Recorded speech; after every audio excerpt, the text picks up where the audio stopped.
আসসালামু আলাইকুম। এটা কি মুথের বাড়ি? আপনার তো চিনলাম না। জি, আমি ঢাকা থেকে আসছি, মোয়ের ক্লাসমেট। একটা মৌকে কি একটু ডাকা যাবে? ওর সাথে একটু কথা বলতাম। আপনি তো মোয়ের মামা, তাই না? খড়গুলা রাখছো তো ঠিক মতো? ঢাকছি তো। খেয়াল করছো তো যাতে পানি না ঢোকে? পানি ঢুকলে কিন্তু সব পজিটিভ গিয়া। আমার সাথে কথা বলতেছেন না কেন আপনি? কখন থেকে আমি মৌয়ের কথা জিজ্ঞেস করতেছি, প্লিজ আমাকে একটু উত্তর দেন না। মৌ কোথায় আছে? সরি, দেখা ওটা খুব খুব জরুরি আঙ্কেল। একটাবার একটু ওকে একটু বলেন না। মোর সাথে তোমার দেখা হইব না। মৌ নাই। নাই মানে? মৌ মারা গেছে।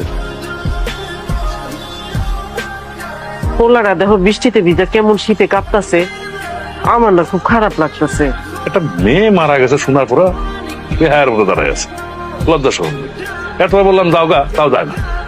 একটা কাজ করো না, একটা গামছা নিয়ে যাও, গা হাত পা মুইসা একটা ছাতা দিয়ে ওরে বিদায় করে দাও।